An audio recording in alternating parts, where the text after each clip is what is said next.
विद्युत किसको कहा जाता है। तो बेटा इसके लिए मुझे फीडबैक अगर बात करें तो इसके बारे में, विद्युत के बारे में मैं बताना चाहूँ तो विद्युत है एक वर्ड है जिसका नाम है आवेश, एक शब्द है जिसका नाम है आवेश। तो आवेश की बात करें तो आवेश किसे कहा जाता है, क्वेश्चन उठेगा इस जगह से। आवेश अगर आपका क्लियर हुआ, आगे अगर आवेश के बारे में अगर आप जानते हो तो विद्युत के बारे में भी जानना। तो पहले आपको आवेश के बारे में जानना है। तो आवेश के बारे में अगर जानना है तो आवेश को सबसे पहले बोला था थेल्स ने, यानी उसने ये बोला था पदार्थ का विद्युतमीय गुण आवेश कहलाता है।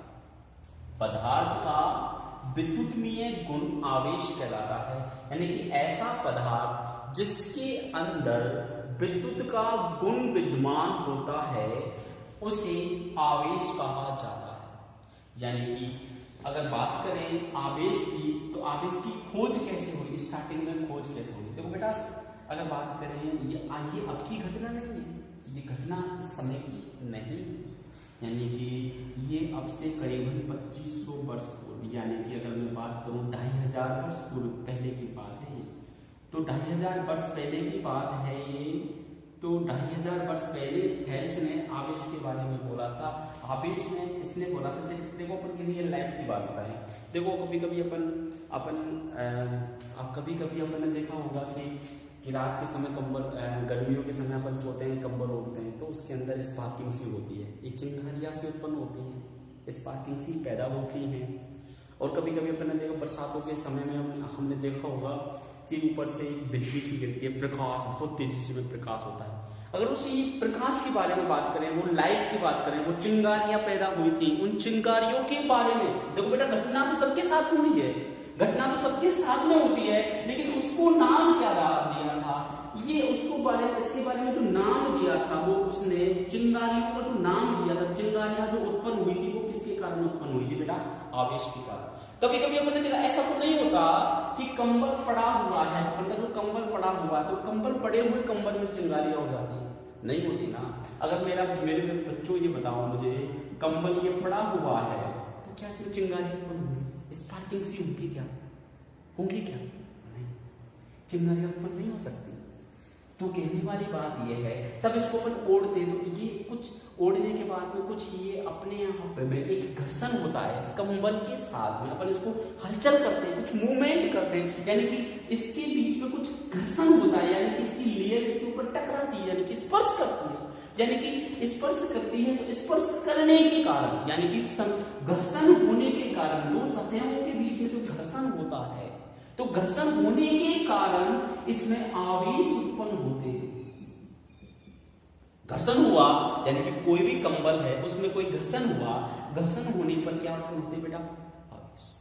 और जब ये आवेश जब उत्पन्न होते हैं और इन्हीं आवेशों के कारण आपकी क्या होती है बेटा, चिंगारियां होती है, चिंगारियां चलती है, इन्हीं आवेशों के कारण चिंगारियां होती है।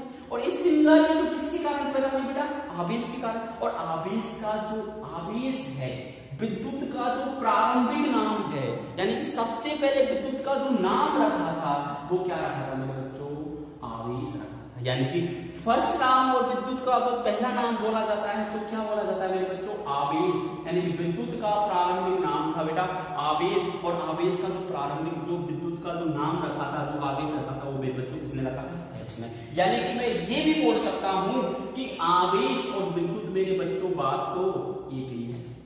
तो अगर मैंने बोला कि आवेश की खोज किसने की, थेल्स ने, और विद्युत की खोज किसने की बेटा, थेल्स ने, यानी कि दोनों की खोज करता तो एक ही है, यानी कि थेल्स और आवेश की और विद्युत की खोज किसने की मेरे बच्चों, थेल्स ने। अब बेटा देखो ये तो थोड़ा सा अगर बात करें समझ में नहीं आ रहा होगा आपको, मुझे बताया है, लेकिन मेरे बच्चों एक बात बताओ, किसी बच्चे का नाम सोन सिंह है, किसी का नाम सोन सिंह है फॉर दैट, तो मुझे एक चीज बता दो बच्चों कि क्या सोन सिंह जब पैदा हुआ था, जब उसकी डिलीवरी माँ की जब डिलीवरी हुई थी तो मैडम ने जैसे पैदा हुआ, जैसे बच्चा पैदा निकला, जैसे हाथ पकड़ के बोल दिया मैडम ने ये सोन सिंह पैदा हो गया, नहीं हुआ ना। यानी कि सोन सिंह जो नाम है वो तो बाद में रखा हुआ है, पहले तो उसका कुछ नाम होगा, उसने बोल दिया, कोई किसी ने बोला कि इसका बेबी पैदा हुआ है, बच्चा पैदा हुआ है, लड़का पैदा हुआ है, यानी कि जो लाला नाम, किसी ने लाला बोल दिया, किसी ने बच्चा बोल दिया, किसी ने टॉय बोल दिया, किसी ने डब्बू बोल दिया, यानी कुछ भी बोला, वो बचपन का नाम था। बाद में धीरे धीरे मॉडिफाई होता गया। तो ऐसे ही विद्युत जो आवेश है वो प्रारंभिक नाम है किसका मेरे बच्चों? विद्युत का। विद्युत का जो प्रारंभिक नाम है वो मेरे बच्चों आवेश है, जो आज से 2500 वर्ष पूर्व रखा था किसने मेरे बच्चों? थेल्स ने। यानी कि मेरे बच्चों आवेश और विद्युत तो एक ही है ना, दोनों एक ही हैं। लेकिन बेटा जब आप बात करें कि आवेश होते कितने हैं, तो मेरे बच्चों बात करें, ये कंबल की बात करूं मैं, किसकी मेरे बच्चों? कंबल की। तो मेरे बच्चों कंबल है एक कुचालक है मेरे बच्चों। क्या बेटा? कुचालक। विद्युत के आधार पर जो पदार्थ होते हैं, विद्युत के आधार पर जो पदार्थ होते हैं मेरे बच्चों तीन प्रकार के होते हैं। कितने प्रकार के? तीन प्रकार के होते हैं। एक तो कुचालक, और एक मेरे बच्चों चालक, और एक मेरे बच्चों अर्धचालक।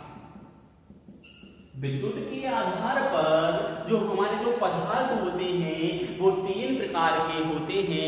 एक तो कुचालक, एक चालक और एक अर्धचालक। यानी मेरे बच्चों जिनके अंदर विद्युत धारा बहती है, यानी कि जिनके अंदर विद्युत धारा बहती है वो क्या कहलाते हैं मेरे बच्चों? चालक कहलाते हैं।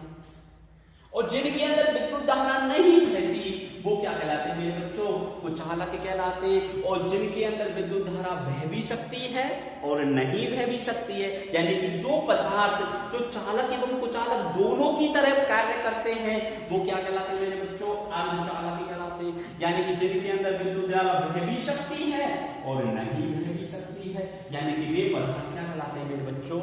अर्धचालक कहलाते हैं। तो विद्युत के आधार पर मेरे बच्चों पदार्थ कितने प्रकार के होते हैं? तीन प्रकार के होते हैं, कुचालक, चालक और अर्धचालक। अगर बात करें कि मेरे बच्चों देखो जबरदस्ती किसी के साथ में की जाए तो हो सकता है धारा बह जाए। अगर मैं बात करूं कुचालक की बात करूं तो इसके अंदर बहुत ज्यादा धारा दे दी जाए तो बह जाएगी इसके अंदर, जबरदस्ती करते हैं तो मेरे कहने वाली बात है वे पदार्थ जिनके अंदर आसानी से विद्युत धारा प्रवाहित नहीं होती वो क्या कहलाते हैं? कुचालक। वे पदार्थ जिनके अंदर आसानी से विद्युत धारा प्रवाहित होती है वो क्या कहलाते हैं बेटा? चालक। और वे पदार्थ जिनके अंदर विद्युत धारा चालक एवं कुचालक दोनों की तरह कार्य करते हैं वो क्या कहलाते हैं? अर्धचालक। यानी पदार्थ कितने प्रकार के हो गए मेरे बच्चों? तीन प्रकार के हो गए। धारा के आधार पर यानी विद्युत के आधार पर पदार्थ कितने प्रकार के होते हैं बेटा बच्चों? तीन प्रकार के होते हैं। अगर मैंने कहा मेरे बच्चों कि पदार्थ तो तीन प्रकार के हुए, लेकिन मुझे आवेश के बारे में बात करना तो यहां से एक वर्ड को समझाना है मुझे बच्चों, कुचालक। जो ये कुचालक जो वर्ड है वो आवेश को आपको ज्ञात करने के लिए काम देगा। यानी कि जो मैं बोल रहा हूं कुचालक, तो कुचालक होता क्या है? यानी मेरे बच्चों आपने सब जगह ऐसे भी बोला हुआ अचानक, कोई बात नहीं, अचानक और कुचालक बात ही कही है। कोई कहता है इसका नाम कुचालक है, किसी के अचानक है। तो मेरे बच्चों इसकी डेफिनेशन की बात करें, वे पदार्थ जिनके अंदर विद्युत धारा प्रवाहित नहीं होती, वे पदार्थ जिनके अंदर विद्युत धारा नहीं होती, आसानी से प्रवाहित नहीं होती, वो क्या कहलाते हैं? कुचालक। आप बच्चा को बेटा अभी थोड़ी सी डेफिनेशन समझ में भी नहीं आई होगी, कोई बात नहीं बेटा। देखो समझने वाली बात तो ये है कि अगर अपन, चलो ठीक है देसी लैंग्वेज में समझाता हूं मैं आपको बेटा। देखो जिनके अंदर करंट लग जाता है ना, जिनमें करंट लगता है, आपको शॉर्ट लग जाता है, करंट लगता है, करंट को तो जानते हो, जैसे चार्ज वगैरह चलाते हैं, मोबाइल वगैरह चार्ज करते हैं, टीवी वगैरह चलाते हैं, जिनमें करंट लगता है वो तो चालक कहलाएंगे, और जिनमें करंट नहीं लगता वो क्या कहलाते हैं? कुचालक कहलाते हैं। मेरे बच्चों बताओ ये जो स्टील की पाइप है वो चालक है या कुचालक? यानी कि ये क्या है मेरे बच्चों? स्टील की जो पाइप है वो क्या है मेरे बच्चों? चालक है। अगर बात करें कि जो ब्लैक बेल्ट बोर्ड है ये क्या है मेरे बच्चों? कुचालक। लकड़ी है वो क्या है? कुचालक। आपकी शर्ट क्या है? कुचालक। आपकी अगर बात करें बेल्ट क्या है वो भी कुचालक है। आपका कॉफी क्या है वो भी कुचालक है। आपकी फेयर वो भी क्या है मेरे बच्चों? कुचालक है। आपकी स्केल वो भी क्या है? कुचालक। चलो मेरे बच्चों बताओ लोहे की सुई क्या है? चालक है ना। तार क्या है बेटा? चालक है। सही समझ में आया कि नहीं आया बेटा? तो चालक कुचालक देखो बेटा, आप रियल लाइफ से जोड़ो, ऐसे नहीं है आप हर चीज को किताबी नॉलेज से जोड़ो। चालक कुचालक होते क्या है, ये दीवार क्या है, कुचालक, ये फैल की पंखड़ी क्या है, चालक है ना, ये स्टैंड क्या है, चालक। तो कहने वाली बात ये है, ये कुर्सी क्या है बेटा, कुचालक। तो कुचालक की बात करें, दो कुचालक वस्तुओं को, कुचालक समझ में, दो कुचालक वस्तुओं को आपस में रगड़ने पर, यानी कि रगड़ते हैं, जैसे मैंने हाथों को रगड़ा, दो कुचालक वस्तुओं को आपस में रगड़ने पर आवेश उत्पन्न हो जाते हैं। दो कुचालक वस्तुओं को आपस में रगड़ने पर आवेश उत्पन्न हो जाते हैं, ये किसने बोला, दो कुचालक वस्तुओं को आपस में रगड़ने पर क्या उत्पन्न हो जाते हैं मेरे बच्चों, आवेश। और ये किसने बोला, और बेटा को बोला था, वो सही बोला था। यानी कि आवेश, यानी कुचालक वस्तुओं को रगड़ेंगे तो क्या उत्पन्न हो जाएंगे, आवेश।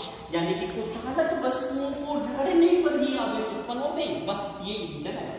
और आवेश को ही क्या बोलते हैं मेरे बच्चों, विद्युत। अगर बोला कि आवेश उत्पन्न, जैसे कि मैंने बोला कांच है, क्या मेरे बच्चों, कांच, कांच क्या है मेरे बच्चों, कुचालक है।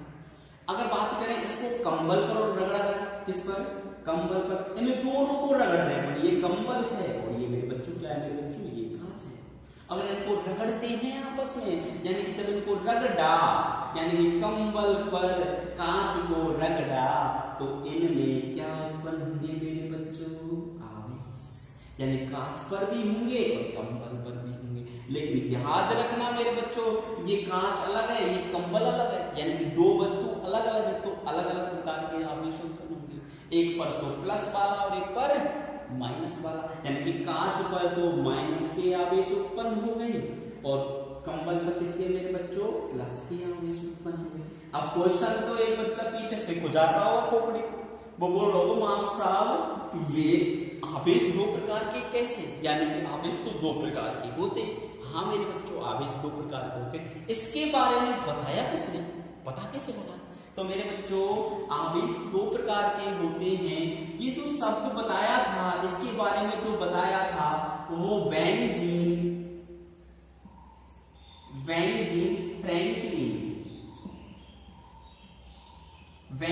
फ्रैंकलिन ने आवेश के बारे में बताया था कि आवेश दो प्रकार के होते हैं। कितने प्रकार के मेरे बच्चों, दो प्रकार के, एक तो धन का और एक ऋण का। यानी कि जो आवेश हैं वो दो प्रकार के होते हैं, वो एक तो धन वाला और एक ऋण वाला। यानी कि दो कुचालक वस्तुओं को रगड़ने पर आवेश उत्पन्न होंगे, और जो आवेश उत्पन्न होंगे वो कितने प्रकार के होंगे, दो प्रकार के। ये किसने बताया था, बेंजीन फ्रैंकलिन ने। यानी कि अगर बात करें तो मेरे बच्चों बेंजीन फ्रैंकलिन के बाद में एक हमारे एक वैज्ञानिक आए थे जिसका नाम था मेरे बच्चों कूलाम।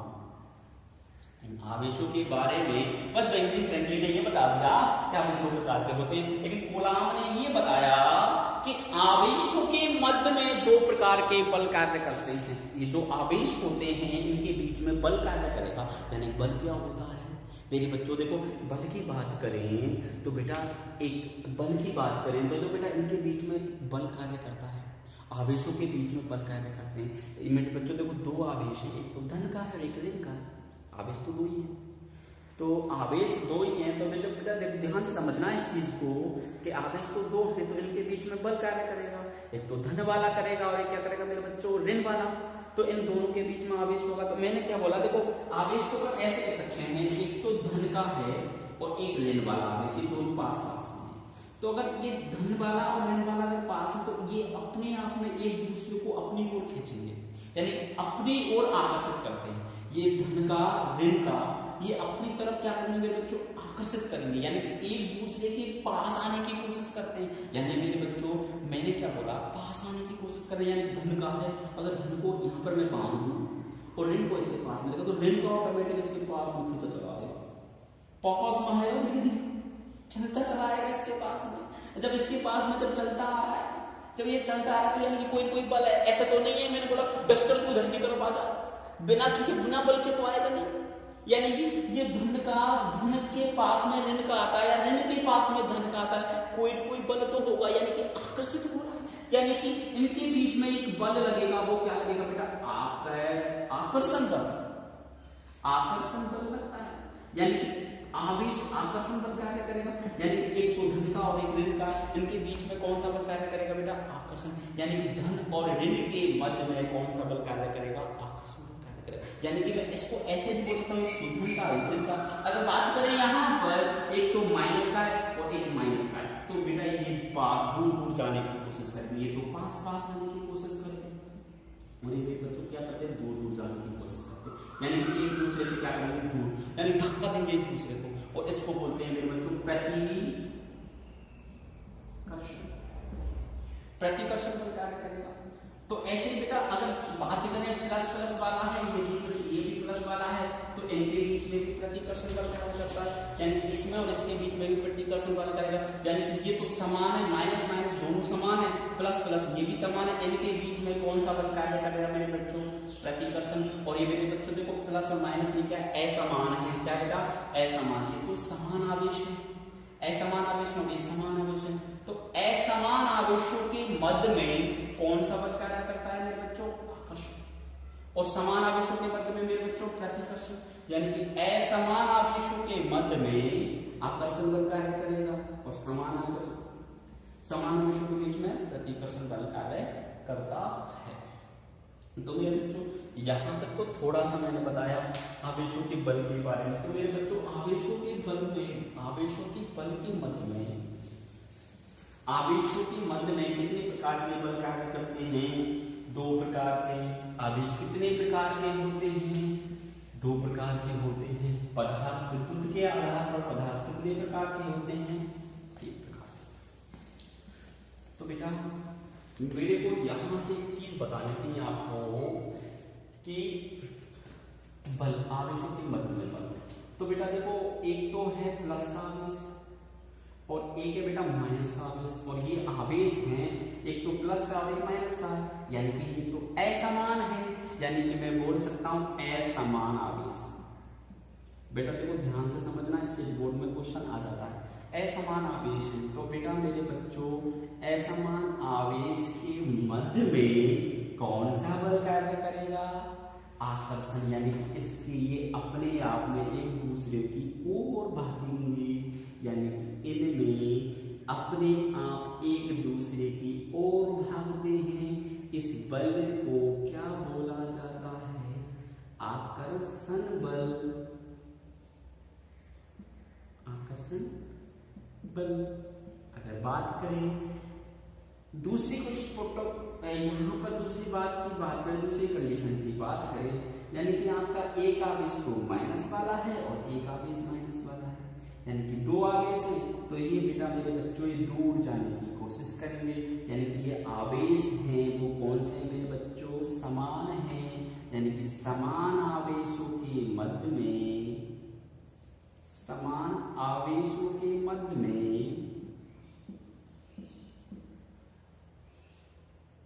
आवेशों के मध्य में कौन सा बल करेगा कार्य, बेटा प्रतिकर्षण। तो ऐसे भी बोल सकते हैं यानी कि ये प्लस वाला ये भी प्लस वाला ये भी तो समान है, यानी कि इनके बीच में भी कौन सा बल कार्य करेगा मेरे बच्चों, प्रतिकर्षण बल कार्य करता है। ये बच्चों ये कंडीशन। अब बेटा यार तुम तो समझ रहे होंगे कि यार सर तो बता ही रहे हैं यार, कि हमारी रियल लाइफ में बार बार जोड़ने की बोल रहे हैं, बोला तो है ही नहीं जोड़ने को। मेरे बच्चों आपने लाइफ में किया है बचपन में प्रयोग, ठीक है, मैं एक्स्ट्रा नहीं बता रहा, आपको ऐसे ही नहीं बता रहा मैं, आपने प्रयोग किया है। अब बेटा याद दिला दूं मैं आपको, चलो ठीक है। मेरे बच्चों एक बात बताओ, आपने स्कूल में, छोटे स्कूल में पढ़े होंगे, हाँ या ना, पढ़े हैं, सभी पढ़े हैं, मैं भी पढ़ा हूं, तुम भी पढ़े होंगे। तो मेरे बच्चों ज्योमेट्री बॉक्स नाम सुना है, ज्योमेट्री बॉक्स, ड्राइंग बॉक्स, जिसके अंदर अपन पेन वगैरह रखते हैं, हाँ सुना है बेटा। उसमें स्केल सुनिए, कहाँ सुनिए, स्केल को याद रखो, स्केल, हाँ बेटा स्केल है, जब आप स्केल विद्युत की चालक होती है, कुचालक होती है, कुचालक होती है ना, यानी स्केल के अंदर विद्युत धारा जाती है क्या, नहीं जाती। तो मेरे बच्चों एक बार आपने प्रयोग किया होगा, उस स्केल को माथे पर जोर जोर से रगड़ा होगा, हाँ या ना, रगड़ा था, और बाल भी क्या है बेटा, कुचाला, यानी कि आपके सर के बाल थे और स्केल को जब आपने रगड़ा था तो मेरे बच्चों रगड़ोगे तो क्या उत्पन्न होगा, आवेश। और आवेश जब उत्पन्न होगा तो आप बताओ, जब आवेश उत्पन्न होंगे तो आवेश को अपन देख सकते हैं क्या, नहीं देख सकते ना, आवेश को देख नहीं सकते, धारा को नहीं देख सकते, आत्मा को भी नहीं देख सकते, लेकिन उनको महसूस किया जाता है। यानी कि आवेश को देख लेंगे, ऐसे तो नहीं कि सर आवेश हो गए कैसे, मोटा सा पीछे को थोड़ा लड़का और वो केवल मासा आवेश कैसे हो तो होगा, दो तो आंख होती होंगी, एक नाक होती, ऐसे नहीं। आवेश एकदम साफ हैंडसम तो नहीं, आवेश ऐसा नहीं दिखता, आवेश को देख नहीं सकते, आवेश को महसूस किया जाता है, उसके बल के आधार पर, उसके गुणों के आधार पर उसको ज्ञात किया जाता है, महसूस किया जाता है। यानी कि जब बाल के ऊपर स्केल को रगड़ा, सर के ऊपर रगड़ा, तो आप देखो मैं चमत्कार कर रहा हूं, तो उस स्केल को आपने नीचे जमीन पर खगाया होगा किसी पे, तो पन्ना चेक जाता है, चेकता है कि नहीं चेकता है, हाँ या ना। यानी कि मेरे बच्चों आपने स्केल को रगड़ा और उसमें क्या हुआ मेरे बच्चों, आवेश। जब आपने कॉफी के ऊपर लेके आए थे ना तो उसमें एक आवेश था, तो उसके पीछे स्केल पर और पन्ना चेक जा रहा है, चेकता है कि नहीं चेकता है, और वो कौन सा बल लगता रहा था मेरे बच्चों, क्या हुआ मेरे बच्चों, हाँ या ना। तो मेरे बच्चों आवेश को देखा नहीं जाता, उसको महसूस किया जाता उसके गुणों के द्वारा। समझ में आया मेरे बच्चों।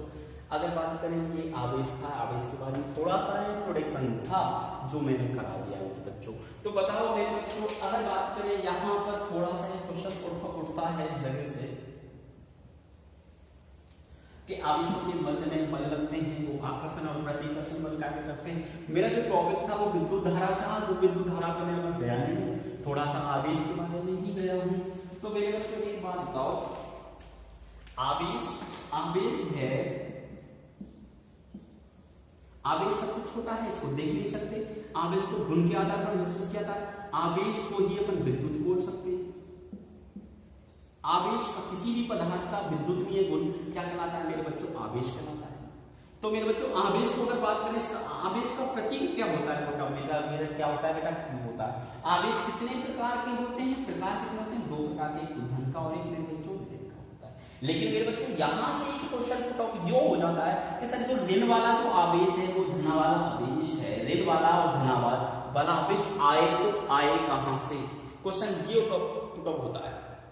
ये यहां से पूछा जाता है कि सर जो आवेश को बना, मैंने समझ लिया, चलो ठीक है आपने मुझे बता दिया कि धन का आवेश और ऋण का आवेश है, चल रगड़े और आवेश उत्पन्न हो, दिखाई तो दे नहीं रहे, दिखाई तो दे नहीं रहे ना, दे क्या नहीं दे, लेकिन सर आए कहां से, आए कहां से, सही बात, क्वेश्चन तो उठता है कि सर ये आवेश कहां से आए। एक तो जब रगड़ने पर आवेश उत्पन्न हो गए, एक तो धनात्मक और एक ऋणात्मक, दो तरह के आवेश उत्पन्न होगी। चलो ठीक है हमने मान लिया मां साहब, लेकिन मुझे तो ये बता दो कि सर धन का आवेश और ऋण का आवेश आए तो आए कहां से, रगड़ने से आवेश उत्पन्न हो गए, ये बात मैंने मान लिया, लेकिन किसी न किसी चीज से तो आए होंगे। चलो ठीक है, इस चीज को समझना है मेरे बच्चों, ध्यान से समझना है चीज मेरे बच्चों। जब साइंस, अब बात करें हर चीज का साइंटिफिक मतलब, बात करें हर चीज का रीजन है कहां से आया। मेरे बच्चों देखो दो वस्तु थी, तो वस्तु थी वो कुचालक थी, तो मेरे बच्चों एक बात, तो वस्तु किससे मिलकर बनी होती है, अणुओं से, है ना। मेरे बच्चों अगर मैं बात करूं एक पदार्थ की बात कर रहा हूं, मेरे बच्चों ध्यान समझना, एक वस्तु है यानी कि आपका कपड़ा है, कंबल है, कंबल अगर मैं उसको कंबल बोल देता हूं, कंबल है, तो कंबल किससे बना है, पदार्थ, यानी कंबल को मैं पदार्थ बोल सकता हूं, और जो भी पदार्थ जो बना हुआ है वो अणु से, और अणु जब किससे मिलकर बना हुआ है, परमाणु से, हाँ या ना। और यहां पर आपका जवाब ये जो कंबल है उधर से दिखाई नहीं दे रहा होगा शायद, कोई बात नहीं, इधर से समझा देता हूं मेरे बच्चों। क्वेश्चन ये था यहाँ पर कि धना और ऋण का, धनात्मक और ऋणात्मक जो आवेश बने हैं वो कहां से आए थे। तो मेरे बच्चों देखो अंदर मैं बात करूं, कंबल को ही तो रगड़ा था, यानी कि कंबल था या कांच था उसको ही तो रगड़ा था, रगड़ा तो इन्हीं को था। रगड़ने पर, अगर जब रगड़ने पर आवेश उत्पन्न होता है, बेटा इसके बारे में थोड़ा सा सोचे, आए कहां से, कंबल में कोई पहले से तो थोड़ी देख लेंगे। तो मेरे तो बात करें कंबल को एक पदार्थ बोल सकता हूं मैं, और जब पदार्थ की जब मैं बात करूं तो पदार्थ किससे मिलकर बना होता है? अणु से। और अणु किससे मिलकर बना होता है? मैं तो अरे कमल भाई साहब तेरे पास पदार्थ का आवेश भाषा है कमल साहब रोको तो नहीं है कहीं आप देखिए कमल वो नहीं तो बात करें पदार्थ के पास नहीं पदार्थ भाई साहब अब तू बता आवेश भाषा है धन को ऋण को अरे साहब वो को पता नहीं तो मैं जाके अनु से पूछो अनु वो का पता मैं तो अनु से मिलूं तो अनु के पास अनु भाई साहब हाँ कहाँ से आए आवेश अरे मेरे को क्या पता है यार परमाणु अब अणु किससे मिलकर बना होता है? परमाणु से। ठीक है तो परमाणु से मिलकर बना हुआ है अणु और अणु से मिलकर पदार्थ और पदार्थ अणु के आधार पर पदार्थ 3 प्रकार होते केमिस्ट्री में आपने पढ़ा होगा और भौतिक के आधार पर ये तो छोड़ो पर इसके बारे में अपन तो उसके बारे में पढ़ा है परमाणु। अब परमाणु से पूछा कि भाई साहब तू ये बता दे मुझे कि आवेश कहां से आया है तो परमाणु अरे हमको तो कोई कुछ पता नहीं है आवेश के बारे में। तो आवेश में परमाणु भाई साहब तेरे पास में आवेश है का? तो परमाणु और नहीं मेरे पास में कोई आवेश नहीं है मैं तो भाई साहब उदासीन रहता हूँ ना तो प्लस का रखता हूँ ना माइनस का रखता हूँ यानी बोला मैं तो मस्त हूँ मुझे कुछ मतलब नहीं है मेरे पास में कोई भी आवेश नहीं यानी आवेश नहीं होता है कोई भी आवेश ना तो धन का ना ऋण का। परमाणु भाई साहब बोल रहे हैं हमारे पास में कुछ भी आवेश नहीं है तो भाई साहब हम वहां से लौट के चले यार जवाब ही नहीं मिले तो परमाणु और भाई साहब मेरे पास में तो कोई आवेश नहीं है लेकिन मेरे अंदर 3 शख्स रहते हैं उनके पास में आवेश है उनसे पूछ। तब मेरे दिमाग में कुछ आया यहां से मैंने सोचा कि परमाणु के पास में आवेश नहीं इसके अंदर जरूर आवेश है तो इसने पूछा कि चलो बताओ चलो अंदर गए तो अंदर देखा तो मेरे बच्चों परमाणु का जो केंद्र होता है परमाणु का जो आंतरिक हिस्सा होता है एक सेंटर होता है उसको बोला जाता है मेरे बच्चों नाभिक और मेरे बच्चों नाभिक के अंदर होते हैं मेरे बच्चों प्रोटॉन और न्यूट्रॉन यानी कि परमाणु के अंदर नाभिक के अंदर कितने कण विद्यमान होते हैं मेरे बच्चों? 2 प्रकार के कण होते हैं प्रोटॉन और न्यूट्रॉन और जो कक्षाओं में जो चक्कर लगाता है इसके चारों तरफ जो चक्कर लगाता है वो लगाता है मेरे बच्चों इलेक्ट्रॉन और इस ये 2 मेरे बच्चों 2 चीज थे इलेक्ट्रॉन और प्रोटॉन इनके ऊपर क्या था मेरे बच्चों आवेश था यानी कि जो इलेक्ट्रॉन पर था वो आवेश किसका था मेरे बच्चों? ऋण का और प्रोटॉन पर जो आवेश था वो किसका था मेरे बच्चों? धन का। यानी कि मेरे बच्चों यहां पर जो परमाणु पर यानी कि इस पदार्थ पर इस कंबल पर रगड़ने से जो आवेश उत्पन्न हुआ था वो किसके कारण हुआ था मेरे बच्चों? इलेक्ट्रॉन और प्रोटॉन के कारण हुआ था। यानी अगर बात करें यहां पर थोड़ा सा अगर मैं आपको इस चीज के बारे में समझाऊं तो इलेक्ट्रॉन और प्रोटॉन के बारे में इलेक्ट्रॉन आवेश और प्रोटॉन आवेश के से ही आपका आवेश जनरेट हुआ है। तो मेरे बच्चों देखो ध्यान समझना यानी कि इलेक्ट्रॉन होता है थोड़ा सा बैकपीडिया बाद में बताऊंगा अच्छी तरह से समझाऊंगा इसको बहुत डिटेल से समझाऊंगा टेंशन मत लो बहुत डिटेल से। अगर बात करें इलेक्ट्रॉन की बात मुझे तो बस आवेश के बारे में बताना है आपको तो आवेश के बारे में बताना इलेक्ट्रॉन प्रोटॉन के बारे में ही बताना है आवेश ही बताना है तो डिटेल नहीं बतानी परमाणु की। तो बात करें इलेक्ट्रॉन पर ऋणात्मक आवेश होता है और प्रोटॉन पर धनात्मक आवेश होता है लेकिन परमाणु पर कोई भी आवेश नहीं होता। लेकिन मेरे बच्चों इलेक्ट्रॉन को अगर मैं ऋणात्मक होता हूँ तो प्रोटॉन को क्या होता है मेरा धनात्मक परमाणु पर कोई आवेश होता है शून्य नहीं होता। यानी कि मैं बोलूं अगर प्लस का 5 है माइनस का 5 है और प्लस का 5 है तभी तो मेरे बच्चों 0 होगा तभी तो परमाणु पर आवेश शून्य होगा। यानी कि जितने आवेश इलेक्ट्रॉन पर होते हैं उतने ही आवेश क्या होते हैं बेटा किस होते हैं प्रोटॉन पर होते हैं। किसी भी परमाणु के अंदर किसी भी परमाणु के अंदर जितने इलेक्ट्रॉन पर आवेश होते हैं उतने ही किस होते हैं प्रोटॉन पर आवेश होते हैं किसी भी परमाणु के अंदर। यानी कि जितने आवेश इलेक्ट्रॉन पर जितने। लेकिन मेरे बच्चों एक चीज और ध्यान रखो परमाणु तो उदासीन होता है लेकिन एक बात याद रखो जो प्रोटॉन होता है वो तो नाभिक के अंदर नहीं रहता है यानी कि ये तो कहीं नहीं जा सकता जाएगा कौन यानी कि एक स्थान से दूसरे स्थान पर जो चक्कर कौन लगाएगा इलेक्ट्रॉन। यानी कि मैंने बोला किसी के अंदर 10 इलेक्ट्रॉन है और 10 प्रोटॉन और गलती से एक इलेक्ट्रॉन मस्ती करने चला गया यानी कि एक इलेक्ट्रॉन यहां से निकल गया तो यहां पर कितने बच जाएंगे 9 इलेक्ट्रॉन और यहां पर कितने बचेंगे यानी ज्यादा किसके हो गए। अब देखो बेटा किसका हो गया यानी कि अब फाइनल जो रिजल्ट बना वो किसका बना था बेटा धन का और ये बच्चा जो बन गया था वो आवेश कौन सा बन गया धन आवेश बन गया। यानी कि इलेक्ट्रॉन की कमी से इलेक्ट्रॉन जब निकल गया है तो कौन सा आवेश बना है धन का और गलती से अगर कहीं पे 10 इलेक्ट्रॉन है और कहीं से 1 इलेक्ट्रॉन अगर आ गया यहाँ पर बैठ गया और 10 प्रोटॉन है, गलती से यहाँ पर एक इलेक्ट्रॉन बैठा कि प्रोटॉन तो कहीं जा नहीं सकता, तो यहाँ पर क्या हो गया 11 इलेक्ट्रॉन और यहाँ पे 10 प्रोटॉन। तो मेरे बच्चों यहाँ पे माइनस के 10 और प्लस के यहाँ पे कितना हो गया माइनस का आवेश, यानी कि जो आवेश बना वो ऋणात्मक बन गया। यानी कि आवेश धन का और ऋण का जो सिर्फ और सिर्फ किसके कारण बनना है, इलेक्ट्रॉन के आने जाने से। यानी कि जो आवेश जो बनता है वो सिर्फ और सिर्फ किसके कारण बनता है मेरे बच्चों, इलेक्ट्रॉन के कारण। याद रखना इस चीज को कि जो भी आवेश बनेगा वो किसके कारण बनेगा मेरे बच्चों, इलेक्ट्रॉन के कारण बनेगा। यानी कि इलेक्ट्रॉन के आने और जाने से ही आवेश का निर्माण होता है। यानी कि इलेक्ट्रॉन की जब कमी हो गई, यानी कि जब इलेक्ट्रॉन की जब कमी हुई तो कौन सा आवेश बना, धनात्मक। और जब इलेक्ट्रॉन की जब वृद्धि हुई, यानी कि वृद्धि, तो मेरे बच्चों कौन सा बना, धन ऋण आवेश। आवेश इलेक्ट्रॉन की कमी और वृद्धि के कारण ही आवेश का निर्माण होता है मेरे बच्चों। जब किसी को रगड़ते हैं तो मेरे बच्चों रगड़ने पर एक ऊष्मा उत्पन्न होती है, एक जो ऊर्जा उत्पन्न होती है, उस ऊर्जा के कारण इलेक्ट्रॉन एक स्थान से दूसरे स्थान पर जाएगा।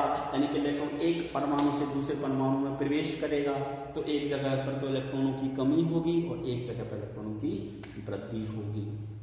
समझ में आया कि नहीं आया मेरे बच्चों?